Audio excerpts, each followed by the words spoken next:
digamos, este es el último diálogo de este ciclo que Sociedad Civil Catalana ha dedicado a la cuestión de la literatura catalana en dos lenguas, y voy a reflexionar sobre la cuestión de esas dos lenguas en la literatura. Hoy, digamos, esta última sesión está dedicada, o nos vamos más al siglo XIX. En las sesiones anteriores hemos hablado claramente del siglo XX, del siglo XXI, tanto con los escritores, con los editores también. Aquí nos vamos al siglo XIX, pero tampoco abandonamos del todo el siglo XX y el siglo XXI, porque es evidente que la Renascença, aunque digamos sea un fenómeno del siglo XIX, ha sido un fenómeno reinterpretado y explicado en muchas ocasiones con posterioridad, y de hecho ocupa un lugar, la Renascença ocupa un lugar en el relato nacionalista, en el relato del nacionalismo español, catalán, que de alguna manera lo convierte en un precedente necesario, un precedente en una línea directa que nos conduce al nacionalismo catalán de finales del siglo XIX, del siglo XX. Hemos titulado la sesión, digamos, o hemos intentado poner ya en el título de la sesión que hay un cierto debate, o que hay visiones contrapuestas en torno a la cuestión de la Renascença, y todo eso que forma parte del relato nacionalista, de alguna manera podríamos decir que tiene mucho de invención, no sé si de invención de la tradición, como diría Hobsbawm y otros historiadores, pero sí hay mucho de invención, y hay mucho digamos, de falso, de alguna manera, en la visión que se ha impuesto sobre la Renascença, que es la visión, digamos, podríamos decir, oficial, lo que se ha convertido oficial en Cataluña. Y una de las cuestiones, digamos, hay muchas cuestiones en torno a ese debate o a esa construcción, invención de la Renascença. Una de las cuestiones toca directamente a la lengua, y de alguna manera, o a las lenguas en plural, se nos ha vendido de alguna manera que la Renascença era una apuesta abierta, total, por la literatura en catalán, por la lengua catalana, dejando atrás el castellano como si fuera algo que no tuviera nada que ver ni con esos escritores, ni con Cataluña, pero esas tesis no se sostienen. Supongo que va a ser uno de los temas que van a centrar la charla de hoy. Y en la charla de hoy, o en la charla y en el debate de hoy, nos iremos un poco hacia el pasado. Vamos viendo un poco cómo se relacionan catalán y castellano en la época moderna. Veremos cómo eso se articula en el siglo XIX. También veremos cuáles son los elementos que reivindican los hombres de la Renascença. La Renascença es un gran creador de mitos. Buena parte de los mitos del nacionalismo catalán se encuentran ahí. Veremos cómo se articula el tema del patriotismo, lo que Fradera en algún momento llamó el doble patriotismo, cómo no podemos hablar en ese momento de la Renascença del nacionalismo catalán, y veremos finalmente cómo desde el nacionalismo catalán se ha, digamos, de alguna manera se ha releído, se ha inventado una Renascença que de alguna manera es una Renascença que está en la línea en una línea de recuperación, en una línea necesaria de resurgimiento de la nación catalana. Vemos como hay mucho mito y muchas falsedades o malentendidos en torno a esa cuestión. Por lo tanto, hoy hablaremos de esos malentendidos de la Renascença con tres personas, con Ricardo García Cárcel, profesor ya jubilado, pero profesor de la Universidad Autónoma de Barcelona, autor de muchos libros, especialista sobre todo en la época moderna, pero también digamos, en el siglo XIX y del siglo XIX. Yo quisiera destacar sobre todo La herencia del pasado, del año 2011, y otro libro, El sueño de la nación indomable, de 2007. Nos acompaña también, y los presento por orden de la intervención, ¿no? de la intervención que van a hacer, Alfonso Calderón, profesor en la Universidad de Lleida, que ha trabajado sobre todo temas vinculados con la historiografía y con la historiografía del XIX en principio, y cómo esa historiografía del XIX y también la del XVIII han reconstruido un poco la historia de Cataluña y de España. Tiene un libro reciente del año 2022, Olvido y memoria del siglo XVIII español. Y finalmente Sergio Vila San Juan, periodista en La Vanguardia, responsable, director del suplemento Culturas en La Vanguardia, y que además de esos trabajos más periodísticos también ha publicado un conjunto de libros, entre ellos uno que es quizás el que hoy es más pertinente citar, que es Otra Cataluña, 6 siglos de cultura catalana en castellano, que fue un libro que apareció en el año 2018. 2018. Y por lo tanto, esas son las 3 personas que nos van a acompañar. Vamos a hacer una primera ronda, digamos, con una intervención breve de ellos 3, y a partir de ahí, digamos, iniciaremos un intercambio en torno a todas esas cuestiones, todos esos malentendidos en torno a la Renascença. Ricardo. ¿Se me oye bien? Buenas tardes ante todo. Gracias a Jordi y a la Sociedad Civil Catalana por darme la oportunidad de estar aquí esta tarde, una vez más, en esta casa. Yo, efectivamente, lo primero que quizá convenga decir es que el concepto de Renascença implica una cronología determinada, sobre todo segunda mitad del siglo XIX,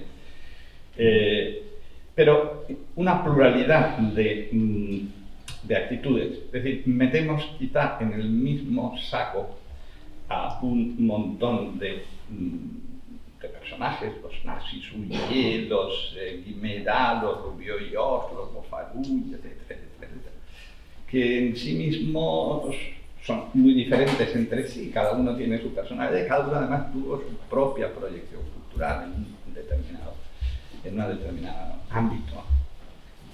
¿Qué les une a estos hombres de la Renascença? Les une, y es por ahí por donde yo voy a orientar mi primera intervención, les une una construcción del pasado, una memoria, llamaríamos ahora memoria histórica, caracterizadamente nostálgica.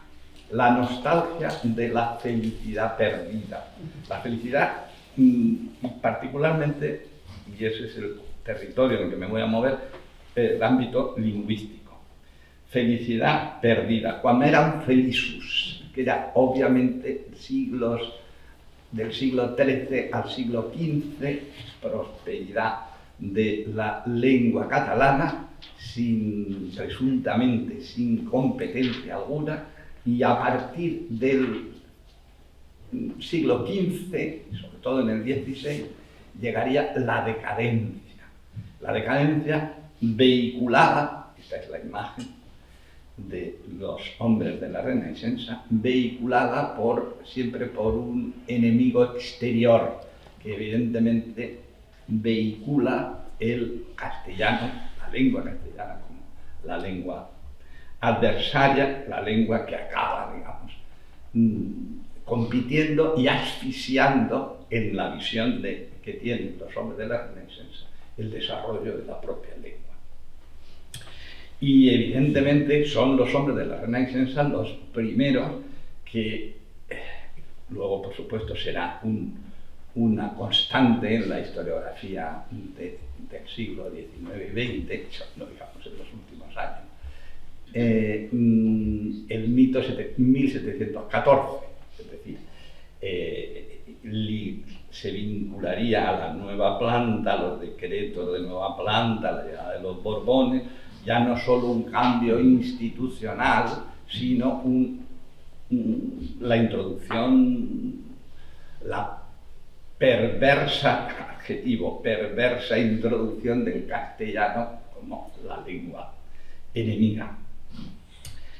Es obvio que esa visión de la nueva planta no se sostiene a la luz de la historiografía de los últimos años, en donde se ha puesto de manifiesto que desde el punto de vista estrictamente lingüístico, los decretos de nueva planta, donde llegan es a que las causas de la audiencia se escriben en castellano, pero no hay un ejercicio de imposición dictatorial del castellano.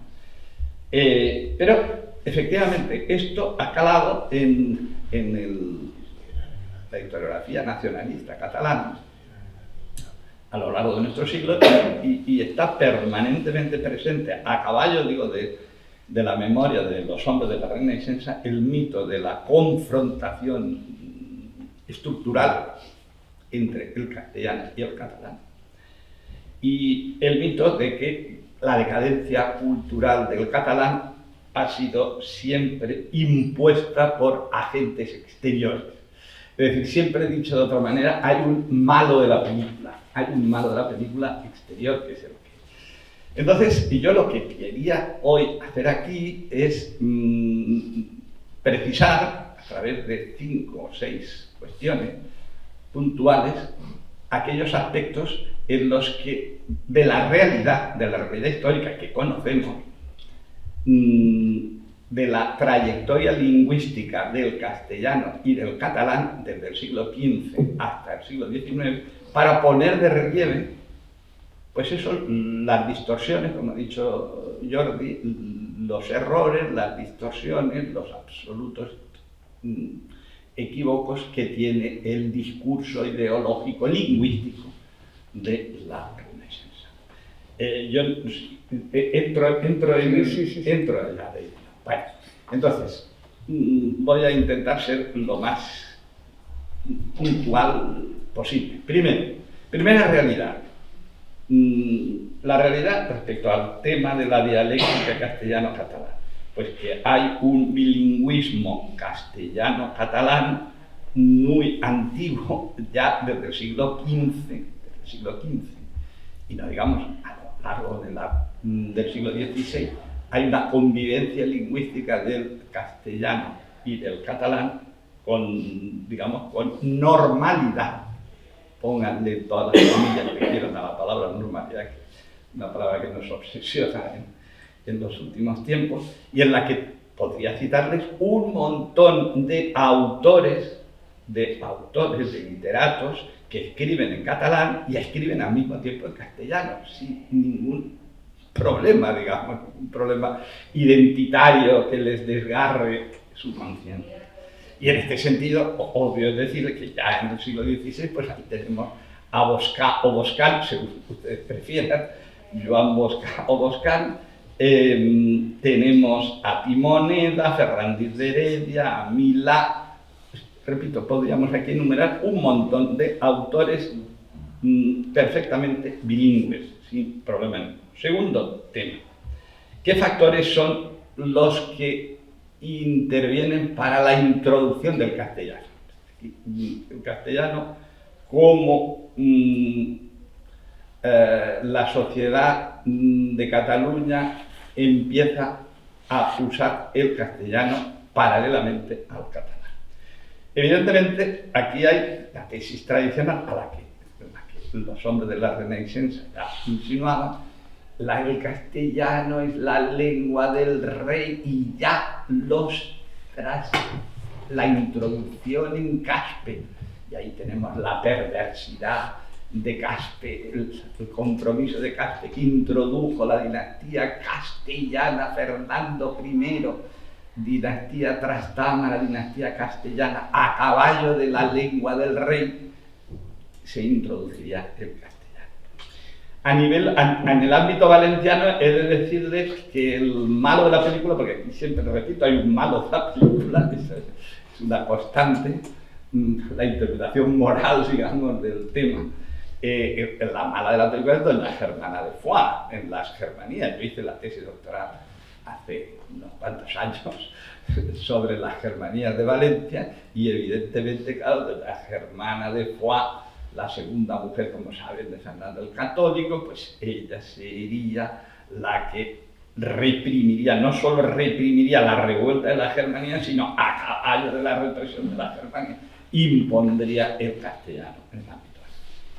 Pues hay que decir de entrada que hay un hecho que es trascendental y que los hombres de la Renaissance no contemplaron, que era la importancia, lo que supuso la introducción de la imprenta, es decir, el castellano se vehiculó no ya como lengua del rey, como lengua impuesta por la monarquía, sino lisa y llanamente porque la imprenta significaba la trascendentalización del mercado. El mercado, palabra mercado cultural.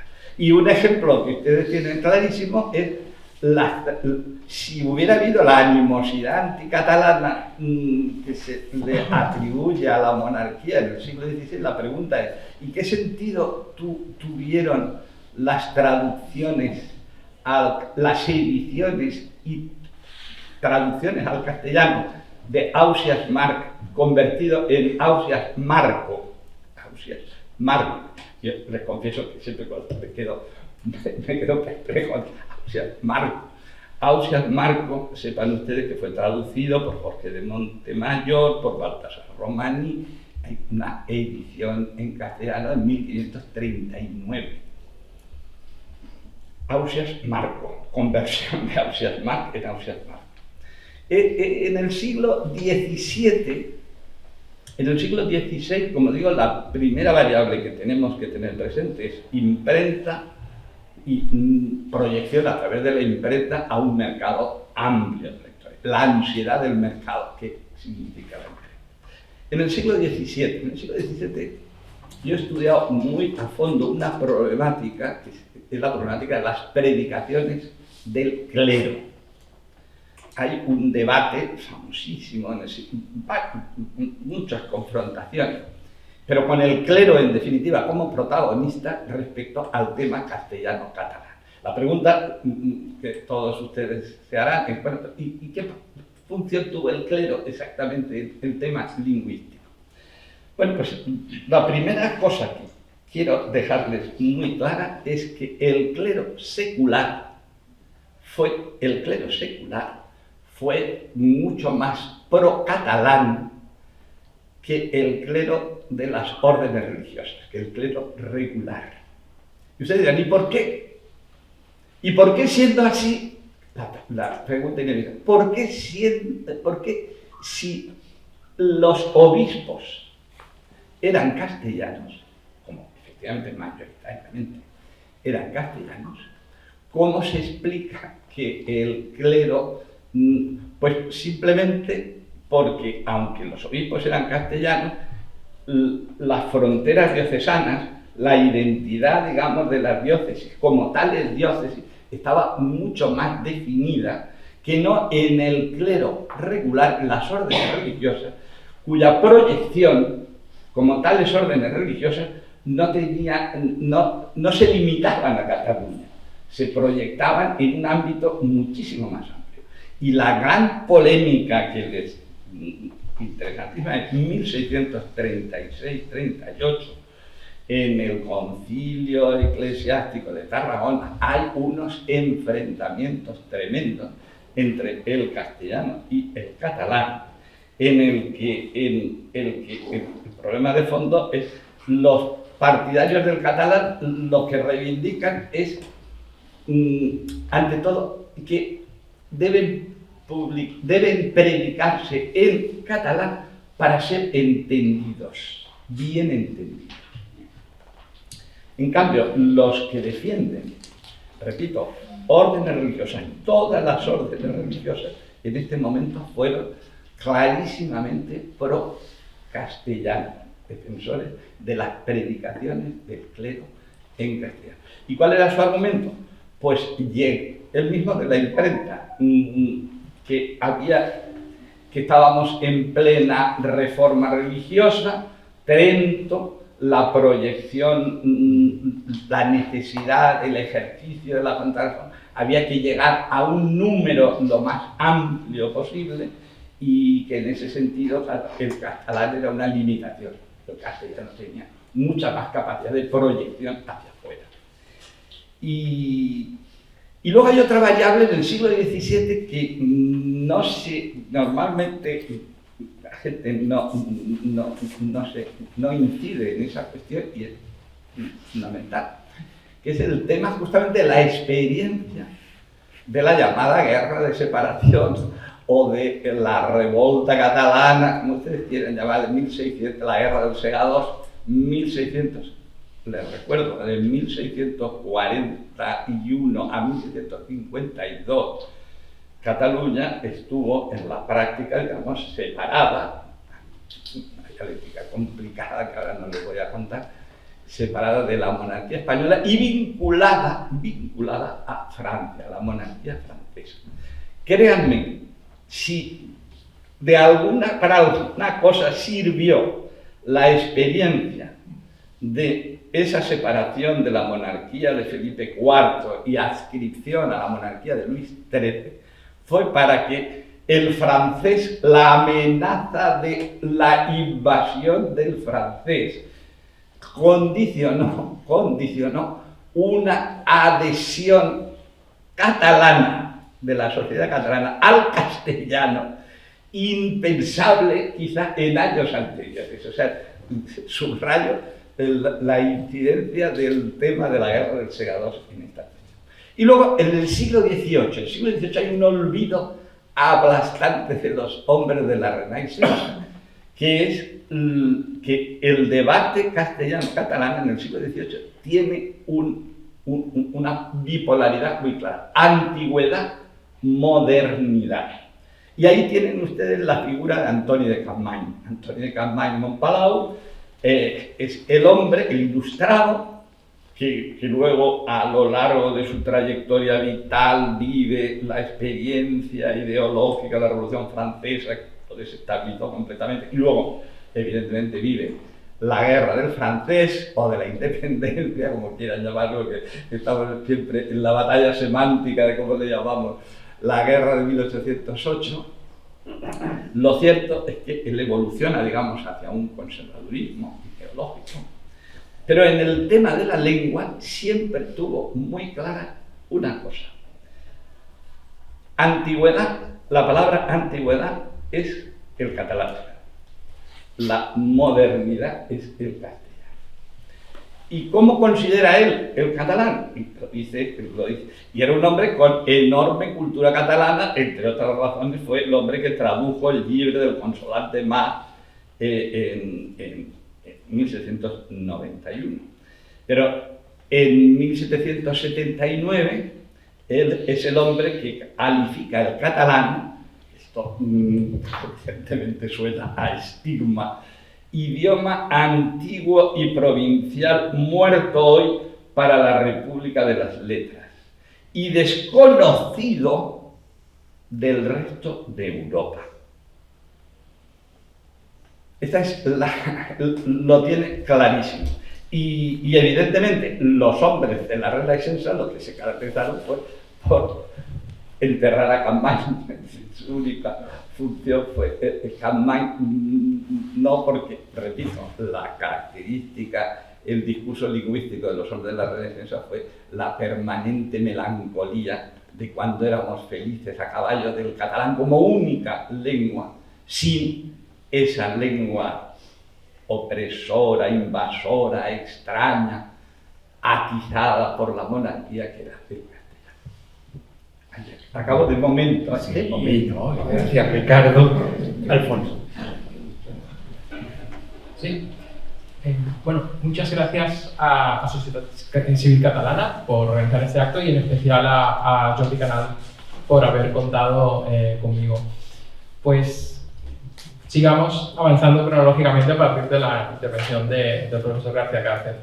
Pues a partir el título, ¿no? Cuando yo vi el título de esta tertulia, ¿no? De equívocos de la Renaixença, pues me pareció eso, un título, digamos, muy sugerente, ¿no? Porque me venían varios equívocos, ¿no? Que pudiéramos pensar, ¿no? O sea, se me ocurren varios. De entrada, hay que empezar advirtiendo, ¿no? Que ya la propia palabra Renaixença, pues eso, ya contiene unos implícitos y es uno de estos conceptos periodizadores, ¿no? Son conceptos que ordenan nuestra manera de entender el tiempo, que ya tienen una densidad bastante considerable, ¿no? Como puede ser edad media, ¿no? O ilustración o renacimiento.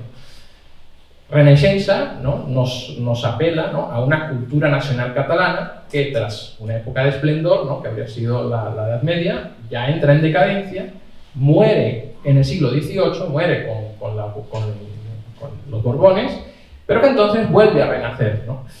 Esa idea del ave fénix, ¿no? Tan querida, esa metáfora del ave fénix tan querida por el nacionalismo catalán. Por tanto, la mera palabra de Renaixença nos apela a una continuidad, ¿no? A esa idea de continuidad, de una tradición, de un hilo que no se ha roto, sino que siempre está allí permanentemente, que justifica, ¿no? La existencia de una identidad catalana que atraviesa los siglos, ¿no? Como una especie de ser que no muere, ¿no? Sino que es una especie de un espíritu que cruza varios siglos. Otro equívoco, ¿no? que nos puede llevar es pues eso, la visión que todos tenemos del bachillerato, ¿no? Que todos estudiamos de la Renaixença como los orígenes culturales, ¿no? Los orígenes del catalanismo, que luego se politiza en el XIX y el XX y que por tanto sería la antesala, el precedente, el paso previo a el actual movimiento independentista que está ahora en boga. Por tanto, la idea de Renaixença nos lleva a esta noción, ¿no? En la que se contrapone pues, un nacionalismo catalán enfrentado a un nacionalismo español, ¿no? A dos identidades que están continuamente en pugna. Y esta visión, digamos, profundamente, ¿no? Nacionalista catalana se proyecta hacia atrás y busca sus orígenes, ¿no? Remotos, yendo a la mismísima Edad Media. Esta explicación, esta manera de explicar el desarrollo histórico es muy efectiva, permite hacer comprensible, hacer verosímil una serie de cambios pues, muy complicados que nos llevan que permiten enlazar siglos de historia, generaciones de escritores, un montón de eventos, ¿no? Dan un hilo conductor muy fácil de comprender, muy intuitivo. Pero precisamente esto entra en contraste cuando vamos a las fuentes, vamos a la realidad histórica de la época liberal, que es cuando sucede la Renaixença, de la que venimos a hablar hoy aquí. Cuando nos sumergimos en la lectura de las fuentes de la Renaixença, ¿no? Que la podemos situar muy general, una cronología muy general, pues eso, a partir de 1833, con la Oda a la Patria de Aribau, y digamos eso, hasta los Jocs Florals de la década de 1880, ¿no? Y ya a partir de la Restauración ya entramos en otro periodo que es el del catalanismo político, ¿no? Y de hecho hay un conflicto con esa generación vieja de la Renaixença. Pero entonces, cuando contrastamos, ¿no? Estas expectativas, esta idea nacionalista que tenemos del desarrollo de la nacionalidad catalana con esas fuentes de la época de la Renaixença, nos encontramos, ¿no? Nos llevamos a una sorpresa, porque encontramos constantes apelaciones a la catalanidad, pero desde la españolidad. Encontramos continuas referencias a ese deseo de que el proyecto catalán se haga desde un proyecto español común para todos. Precisamente yo quería traer dos paradojas con las que empiezan dos libros para mí fundamentales. Primero, Josep María Fradera, yo creo que es uno de los mejores libros que hay sobre el tema, que es Cultura Nacional en una sociedad dividida, un libro del año 1992, que empieza precisamente hablando de la paradoja, ¿no?, de que justo en el momento en que aparece una cultura que quiere separarse, coincide con el momento de mayor identificación con el proyecto nacional español. Esto, esa primera paradoja. Segunda paradoja, que esta la empieza diciendo Joan-Lluís Marfany en un libro más reciente, de 2017, que se llama Nacionalisme espanyol i catalanitat cap a una revisió de la Renaixença. Esta segunda paradoja seria que la Renaixença va començar exactament en aquell moment en el que el procés diglòssic va arribar al seu zenit. O sea, la Renaixença y el deseo de recuperar el catalán justo coincide en el momento en el que hay una mayor separación de las dos lenguas y por tanto una jerarquía, ¿no?, del castellano como lengua culta y el catalán como lengua popular.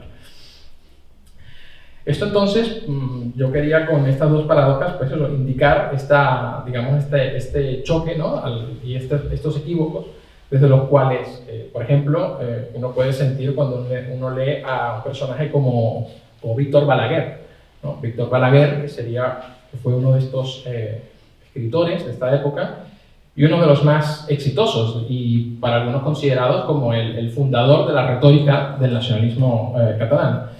Pero precisamente, por un lado, escribe en castellano, toda su obra es en castellano, seguramente creo que hay alguna cosa en catalán, pero lo más importante está en castellano. Y, por otro lado, en sus propuestas no encontramos nada que se parezca a una reivindicación, digamos, separatista, sino siempre, ¿no?, de manera machacona y pesada, una reivindicación de la pluralidad nacional de España y siempre, y de la historia de Cataluña, pero siempre de cómo la historia de Cataluña da ejemplos para gobernar mejor España, para reformar mejor España. Siempre hay un intento, ¿no?, de englobar lo catalán dentro de un proyecto común español. Algo que, por supuesto, ya podremos comentar después, que está dentro, ¿no?, de los propios esfuerzos de Víctor Balaguer en el Partido Progresista. Eso no podemos olvidarlo. Bueno, tengo algunas otras citas, pero ya podemos profundizar en ello. En definitiva, ¿no?, inevitablemente acabamos... Inevitablemente acabamos leyendo a todos estos autores desde nuestro presente, porque los leemos hoy en día, ¿no? No podemos viajar en el tiempo y, claro, estos textos producidos en una época muy lejana a la nuestra, con otras preocupaciones y con otros dramas que estos escritores vivían muy intensamente, que a nosotros se nos han olvidado, ¿no?, inevitablemente los leemos hoy y aquí es donde surgen los equívocos, ¿no? Y por tanto proyectamos a veces algunas de nuestras obsesiones, ¿no? Y esto es alguna de las cosas también que, por ejemplo, los propios historiadores sobre la Renaixença lo discuten, ¿no? Frente a estos equívocos, yo quería traer, ya profundizaremos después en temas más concretos, pero yo quería traer 4 herramientas, digamos, conceptuales o metodológicas que quería justamente compartir con el público, que a mí me parecen muy interesantes y que se deberían aplicar más a la historia que se ha escrito sobre todo el catalanismo y la Renaixença. Son 4 riesgos en los que puede caer el historiador que denunció en 1969 Quentin Skinner, un historiador inglés, en un artículo muy influyente que se llama Significado y comprensión en la historia de las ideas. Quentin Skinner venía a reclamar, ¿no?, venía a llamar la atención sobre 4 equívocos, o él llama mitologías, en las que puede caer el historiador de las ideas al leer textos que están separados de su época. Primero, él habla de la mitología de la doctrina, que sucedería cuando el historiador está motivado por la expectativa de comprobar si el autor que está estudiando enuncia una doctrina concreta. Tenemos una doctrina ideal, un tipo ideal de doctrina, que por ejemplo, ¿no?, puede ser el marxismo, y yo voy a ver cómo se manifiesta en los primeros escritos de Marx, ¿no?, en los primeros escritos de Engels, ¿no? Entonces voy a comprobarlo. Esto, inevitablemente, pues eso, podemos aplicarlo también al propio estudio de la Renaixença, porque sería, ¿no?, yo tengo una definición ideal de lo que se supone que es el nacionalismo catalán, el catalanismo como doctrina política, y yo voy a comprobar si Víctor Balaguer, Milán Fontanals o Rubió y Dors lo tenían, ¿no? Y a partir de allí busco reconstruir, ¿no?, una visión coherente sobre, por ejemplo, qué visión de la historia tenían o qué visión de la política tenían estos autores catalanes. Mitología de la doctrina, por tanto. En segundo lugar, la segunda mitología sería la de la coherencia, que implicaría asumir, ¿no?, que lo que tendríamos que hacer los historiadores es dar coherencia a un grupo de ideas, ¿no? Está bastante relacionada con la de la doctrina, pero esperar que estas ideas fueran coherentes. Por ejemplo, ¿no?, y esto conduce a lo que Quentin Skinner considera que es un error, que es reprocharle a los autores del pasado que no tuvieran una postura clara sobre un tema. Entonces esto, por ejemplo, uno puede sentirlo cuando uno lee a Víctor Balaguer y de alguna forma sus contradicciones constantes, cuando apela a una España confederal, pero luego habla de una España nación de naciones, pero luego, o sea, vamos leyendo esa retórica y pudiéramos echarle en cara, ¿no?, de que no tuviera claro pues cómo poner en marcha sus proyectos confederales. Pero claro, eso es un problema que tenemos nosotros como lectores desde el siglo XXI, ¿no?, hacia un personaje del siglo XIX que tenía otras preocupaciones. La tercera mitología sería la mitología de la prolepsis. La prolepsis es un recurso narrativo que consiste en interrumpir la línea temporal de una narración para anunciar un hecho del futuro. En el caso de hacer la historia de la cultura, la historia de las ideas, esto implica ver anuncios, ¿no?, de doctrinas que van a pasar en el futuro en autores del pasado. Quentin Skinner, el ejemplo que pone es, ¿no?, el Platón, digamos, totalitario que ve Karl Popper, ¿no? O sea, eso sería una falacia, eso estaría equivocado, según Quentin Skinner. Y, por ejemplo, para el caso de los estudios del catalanismo o de la historia del nacionalismo catalán, pues claro, es un clásico, ¿no?, encontrar continuamente títulos o aproximaciones que tratan, ¿no?, de precedentes del catalanismo, anuncios del independentismo, ¿no?, estar queriendo continuamente como buscar, aquí ya hay algo, ¿no?, aquí ya hay algo que prefigura lo que va a pasar después. Entonces, estamos buscando continuamente como antecesores, ¿no? Y la última doctrina, la que quería hacer mención, la última mitología es a la mitología del localismo. Esta tiene que ver, esta mitología tendría lugar cuando el observador, el historiador, acaba viendo algo que es aparentemente familiar en algún argumento de alguna obra del pasado y en consecuencia, pues eso, das una explicación fundamentada en esa especie de familiaridad, digamos, que te sugiere. Por ejemplo, ¿no?, esto nos llevaría, aplicado en el caso de la Renaixença, pues por ejemplo un caso sería querer definir, ¿no?, a los autores de la Renaixença como federalistas. Por ejemplo, intentar definir sus propuestas como federalistas cuando luego estos autores, muchas veces, algunos están enfrentados con las propuestas de los auténticos federalistas republicanos como Pir Margall. Podían ser auténticos enemigos y llevarse muy mal. Entonces usamos la palabra ligera, pero en el fondo los estamos malinterpretando. En definitiva, la Renaixença yo creo que es importantísima siempre leerla desde el contexto por la lucha, el contexto de la lucha por implantar un régimen liberal en España y todas las resistencias que va suscitando. Primero, ¿no?, una lucha del liberalismo por imponerse en las guerras con Fernando VII, en las guerras carlistas, por supuesto, contra la monarquía absoluta de Fernando VII.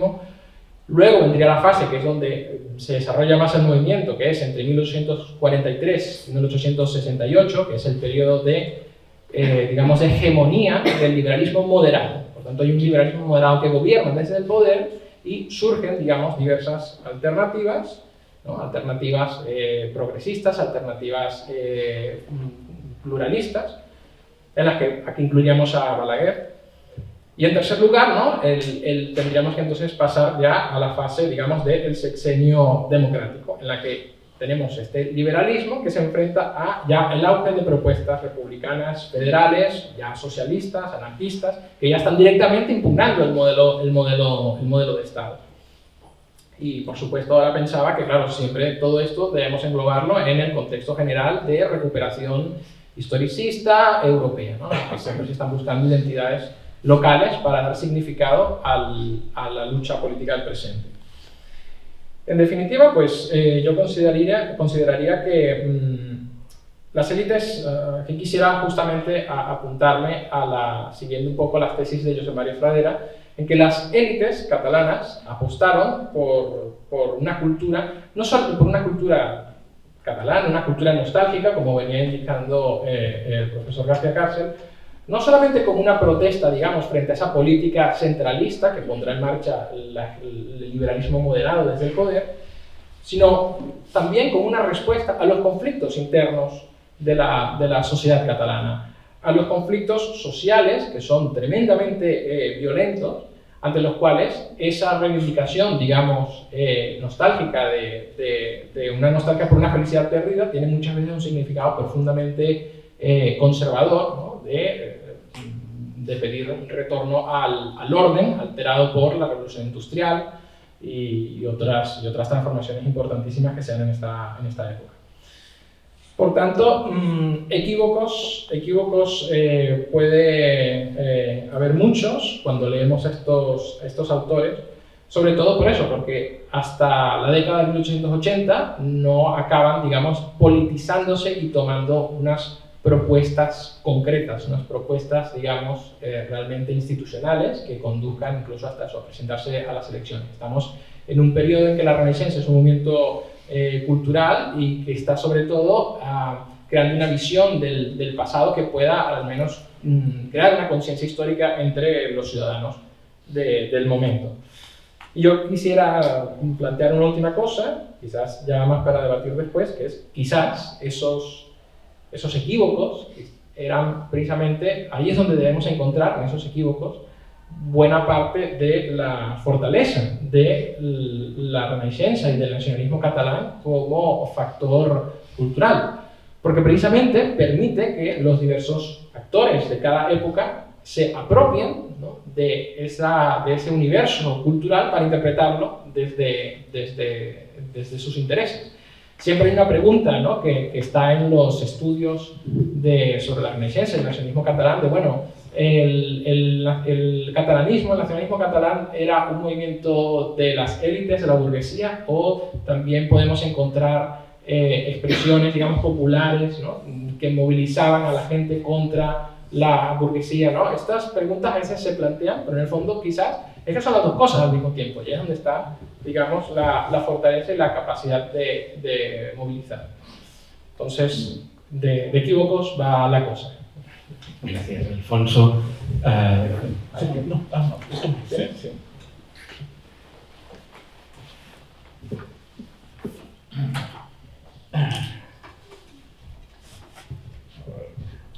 Hola, sí. Bien, gracias, buenas tardes.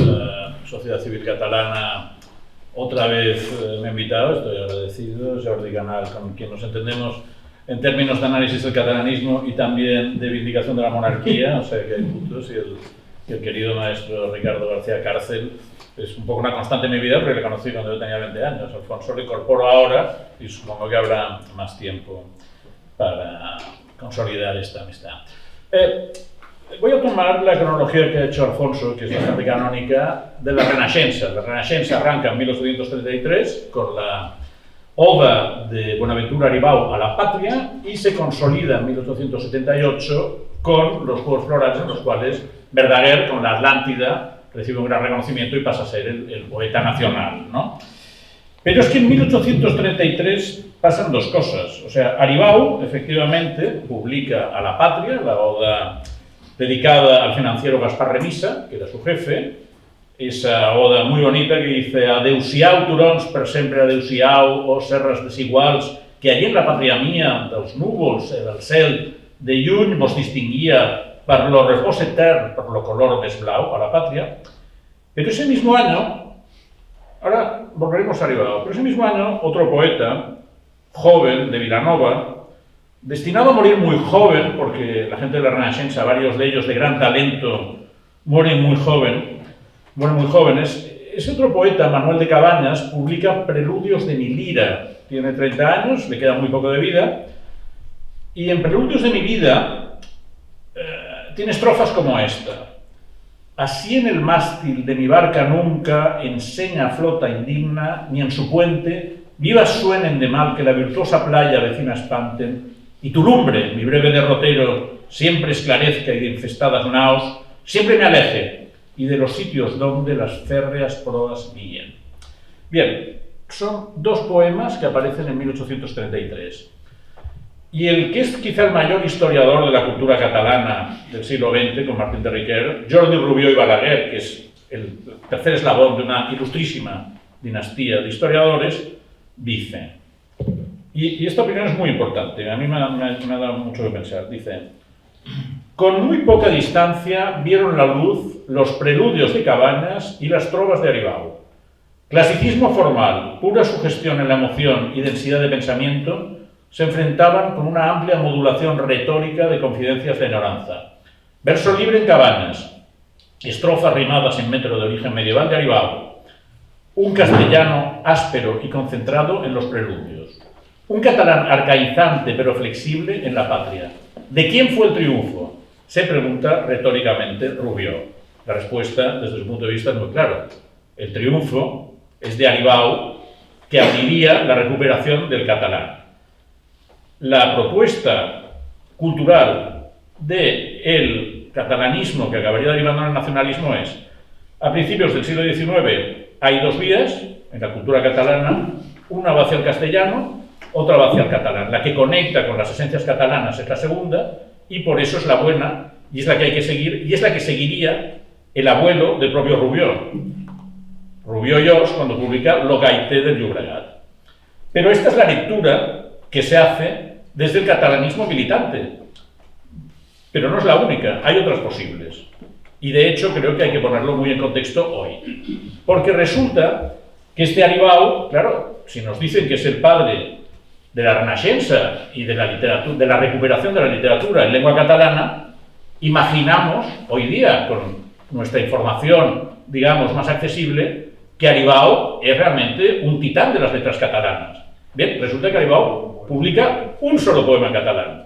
Y ese único poema en catalán es precisamente este. Pero es que Aribau previamente había formado parte del grupo de poetas jóvenes en castellano que salen a la palestra en la década de 1810-1820, un grupo de jóvenes románticos muy inspirados por toda la reacción a la Guerra de la Independencia que también ha estudiado Ricardo García Cárcel, y, por ejemplo, Aribau, que con sus amigos monta una revista que es imprescindible, que es El Europeo. Aribau escribía poemas como este, como uno dedicado nada menos que al taquígrafo, que a título de ejemplo se lo leeré porque escribir poemas al taquígrafo tiene su mérito. Y escribía Aribau, 10 años antes del poema La Patria, escribía: ¿Qué nueva fuerza del decir humano el raudo curso de tener podría? Exclamó la razón, y no fue en vano. Dijo, y de la veloz taquigrafía apareció la voladora mano, y eterna es la razón desde aquel día. Bien, esto es lo que escribe Aribau. Aribau se va a Madrid, tiene un gran éxito como lo que llamaríamos civil servant, es primero asesor de este financiero Gaspar de Remisa, es después secretario de Hacienda, está en muchos tinglaos de la capital del reino, y Aribau pone en marcha desde Madrid una empresa clave para la cultura española, que es la Biblioteca de Autores Españoles, que hace con el editor Rivadeneira, llega a tener 100 títulos, es la biblioteca que se difunde por toda España e Hispanoamérica, recuperando en buenas ediciones a Cervantes, a Quevedo, a Lope, a Calderón, todo lo que ustedes quieran. Aribau es las dos cosas. Es este poema de la patria, pero es también esta figura clave de la cultura española, porque lo que ocurre es que muchos de estos hombres de la Renaixença, que sí que están recuperando el pasado catalán, las instituciones medievales, etcétera, etcétera, a la vez son figuras claves de la cultura española de su época y además son todos amigos entre sí que se hacen favores y se van pasando puestos los unos a los otros. Hablamos, por ejemplo, Aribau era amigo de Pablo Piferrer, otro hombre condenado a morir pronto. Y Pablo Piferrer pone en marcha en Barcelona un gran proyecto editorial, se llama Recuerdos y Bellezas de España.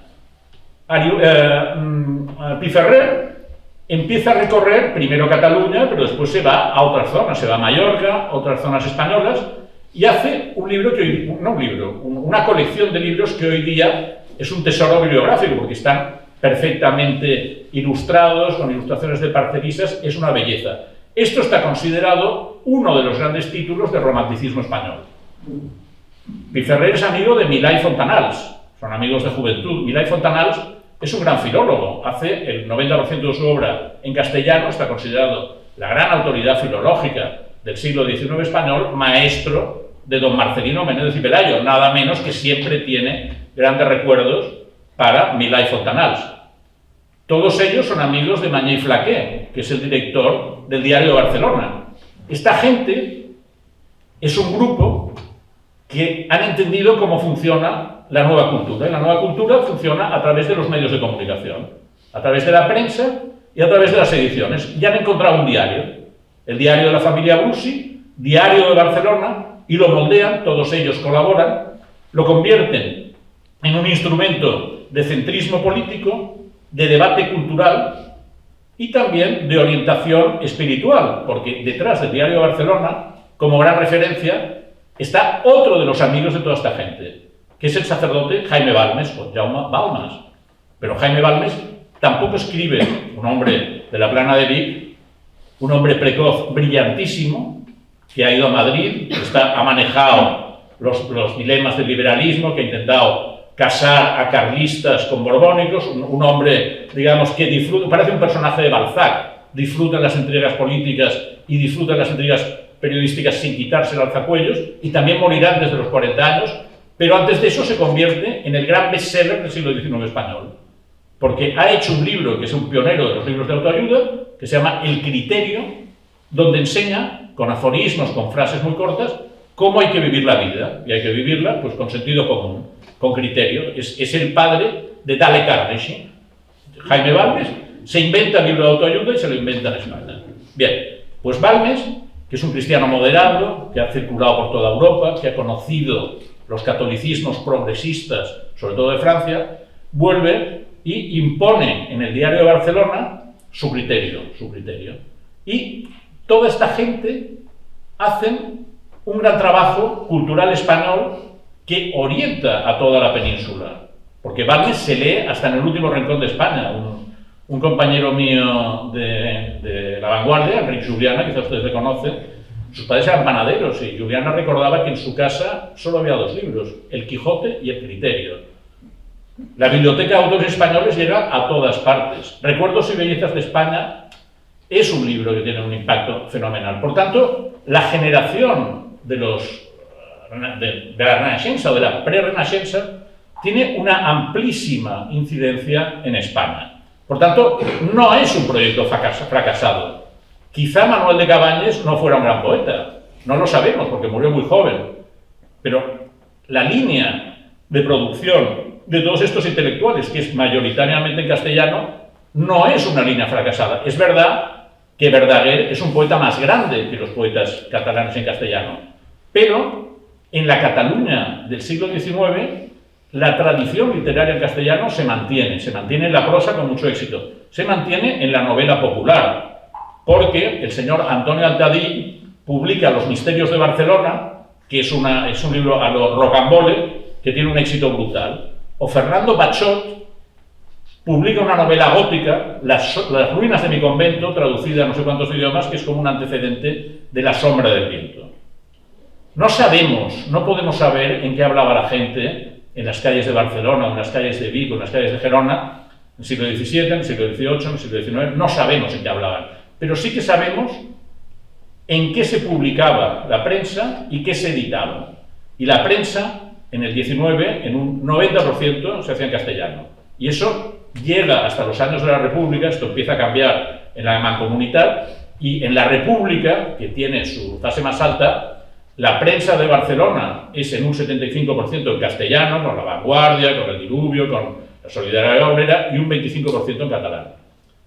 La edición, que es la gran industria cultural catalana, o sea, Barcelona, desde el siglo XVI publica mucho, publica en castellano, en catalán y en latín, pero la edición es la gran industria cultural catalana y hasta los años de la República también está con un 75-80% de producción en castellano. Esto sí que lo sabemos porque es constatable, hay registros, o sea, tenemos estos datos.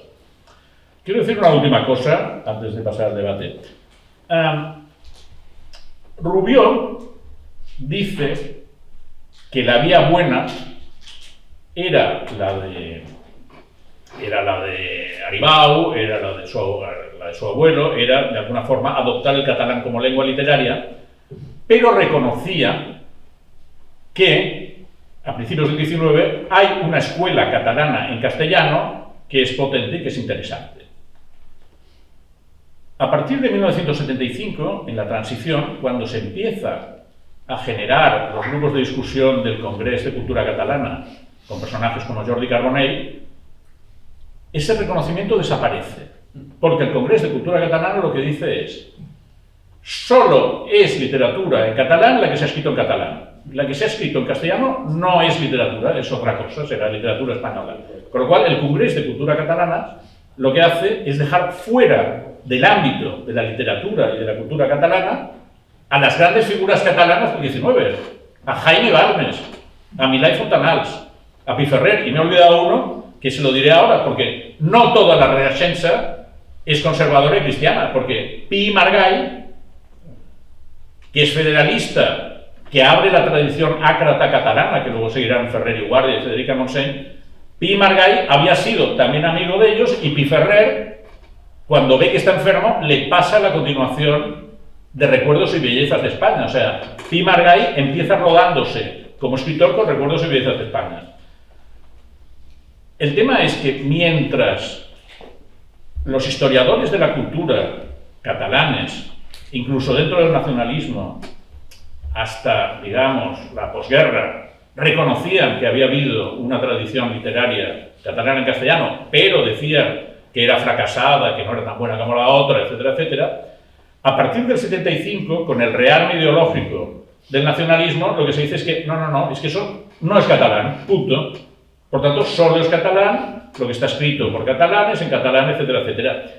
Y, digamos, de ese caldo de cultivo acaba viniendo todo lo que ha ocurrido. Yo hice este libro, Otra Cataluña, en el 2018, como me comentaba Jordi, de resultas del procés, porque pensé que uno de los problemas fuertes del procés es que había un equívoco en la interpretación del pasado al considerar un núcleo de gente bastante amplio que realmente solo era catalán lo escrito y vivido, etcétera, etcétera, en catalán, y negando la pluralidad, que es una pluralidad absolutamente establecida. Es que no hay más que ir a los archivos. Y con esto devuelvo la palabra a mi amigo Jordi. Sí, bueno, pues no sé si... Bueno, déjame decir una cosa antes, escuchándoos.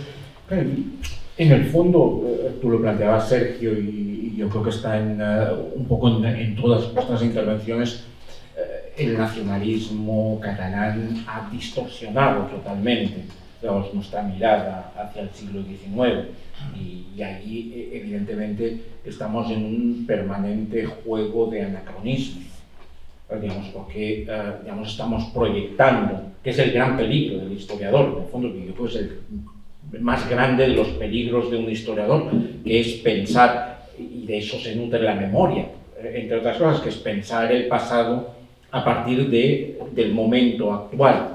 Y el nacionalismo, digamos, ha conseguido que miremos el pasado de antes del nacionalismo como si ya estuviéramos a las puertas de ese nacionalismo, y por tanto ve como contradictorias cosas que no lo son en absoluto. Esos hombres de la Renaixença, el mismo Balaguer o los otros, no tenían ningún problema en escribir, digamos, sobre Cataluña, hablando de lo bonita que era Cataluña, de la historia perfecta, crear mitos, y al mismo tiempo se sentían españoles sin ningún tipo de contradicción. Digamos, para ellos no hay contradicción en el XIX, como no hay contradicción en escribir en catalán y en castellano al mismo tiempo.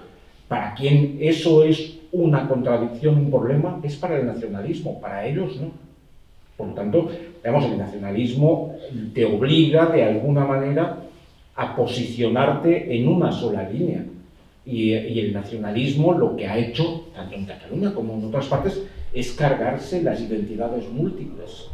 Para esos hombres del 19, digamos, se podía escribir poesía en catalán, el ensayo en castellano, y uno podía ser profundamente catalanista, no en el sentido que va a tener después, pero de reivindicación de Cataluña, y al mismo tiempo sentirse parte de una nación española. Digamos, para ellos no hay ningún tipo de contradicción. Las contradicciones emergen en el momento en que el nacionalismo te obliga a escoger. ¿Estás con el catalán o estás con el castellano? ¿Estás con Cataluña o estás con España? Digamos, eso nos ha distorsionado totalmente nuestra mirada sobre el pasado y la Renacencia. Yo creo que es uno de los momentos en que eso se ve muy claramente. Pero bueno, no sé quién quiere... No, sí, yo... Ricardo. Sí, efectivamente, comparto lo que decía Sergio respecto a esa dualidad catalano-española de los hombres de la Renaixença. Habría que replantearse quién inventa el propio término de la Renaixença, es decir, quién inventa la atribución a todas estas, las dos generaciones fundamentalmente que van desde la Oda a la Patria de Aribau hasta final, hasta el 98 español, hasta el problema de España, 1898, que es digamos, cubre el periodo de la Renaixença. Habría que plantearse quién inventa la propia palabra, quién inventa ese término atribuido genéricamente a dos generaciones de catalanes, a los que se le atribuye abanderar el concepto de renacimiento, ¿no? El concepto de que era el momento dorado y posiblemente el invento probablemente vendría no ya de Cataluña, sino del conjunto de España. Es decir, no sería quizá ellos mismos los que se atribuirían ese término de renacentistas, de protagonistas de la Renaixença, sino quizá arrancaría de otras latitudes. No lo sé, pero es un tema a pensar. ¿De quién sale la palabra, la Renaixença, genéricamente atribuida a todo este colectivo? Bueno, hay una revista que se llama así, y que lo cogen, sí. Pero, insisto, ¿quién inventa el término Renaixença atribuido a todo el colectivo? A todo el colectivo de hombres de la Renaixença, abanderando ese presunto renacimiento y al mismo tiempo la melancolía efectivamente del catalán tristemente perdido, abandonado.